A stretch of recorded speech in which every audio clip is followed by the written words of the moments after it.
You know, when Albedo was first released, art-wise, I kind of thought he looked like just a worse traveler. Am I the only one? Probably.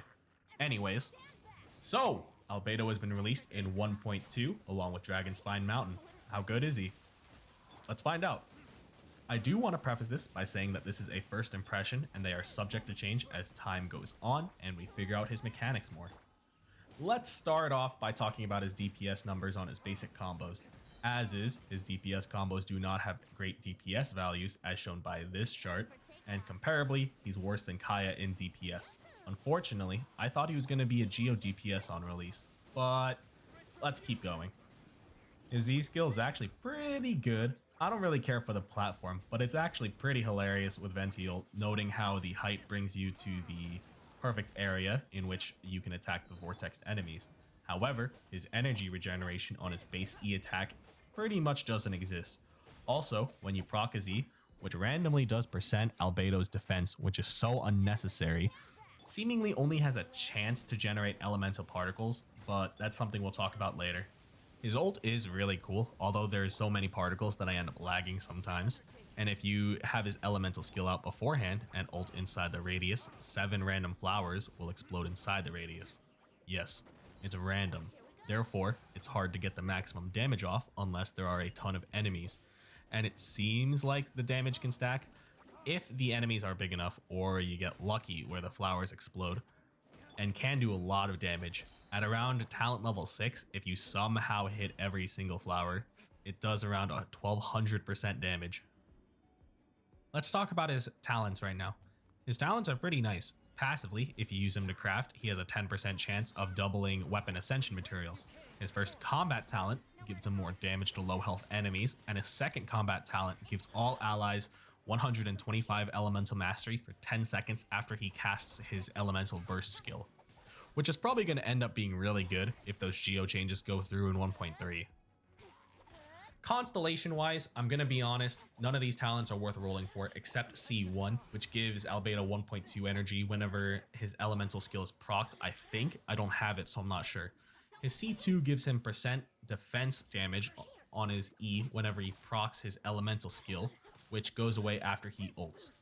His C4 gives his allies more plunge damage inside his elemental skill radius, which doesn't matter. And C6 gives all allies more damage when they are protected by a crystallized shield inside his elemental skill, which C6 is not worth rolling for that. Now that we've gone over his abilities, let's start with some comparisons. I do think that he's going to end up being a burst support and is most comparable to Ningguang actually.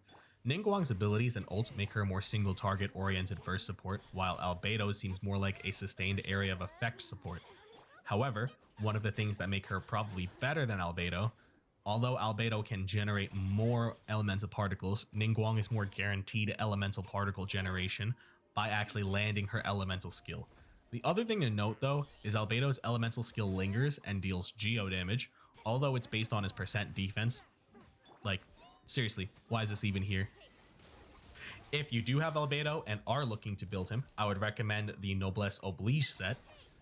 If you have too many inside a quick swap composition though, you can run a 2x Archaic Petra and 2x Noblesse Oblige. For his timepiece, you will either want to run energy regen for more burst reasons and percent defense for more damage onto your E procs. As for his goblet, I would recommend percent geo damage, and for his circlet, either crit rate or crit damage, whichever gets you closer to the 1 to 2 crit ratio. As for weapons, from 5-star to 3-star weapons, I would recommend Skyward Blade, Favonius Sword, or Skyrider Sword. The issues that are currently holding back Albedo seem to be the fact that he's a goddamn RNG generator. Like, everything seems RNG with him, especially the fact that MiHoYo decided to roll the goddamn dice and give him percent defense scaling unlike the rest of his skills. Oh, and not to mention the fact that he's also Geo, and it's much harder to work with an offensive Geo that can't even generate elemental particles consistently, making him harder to use in Geo comps for Noelle. Seriously? Also, the fact that his ult is random and doesn't even like either try to target enemies, which would be a little bit broken, okay, to be honest, or is not consistent enough in order to hit every single area inside his ultimate, make it a lot worse and a lot harder. However, its potential upside does not beat its potential downside. I'm going to be honest, unless you want his passive talent that allows him to give you more weapon ascension material, or are trying to create a super strong quick swap composition, a composition in which you use low energy and high damage ultimates in succession by quick switching, I would not advise you roll for Albedo unless husbando reasons, which is a perfectly valid reason. Otherwise, if you're going to roll for the banner for other characters, which are Official, Sucrose, and Bennett, Bennett is fucking broken as hell, so you should try to roll for him, but try not to roll for Albedo. Good luck with that, guys. Thank you guys for watching. If you guys enjoyed the video, you know, the YouTube shill, like, comment, subscribe, blah, blah, blah. Also, I'm going to be streaming on Twitch when this goes live around 3 to 4 p.m. EST, so come say hi. I will be trying to use Albedo. I do still have to try and get him to 60 out of 70, whatever. All that shill, you know.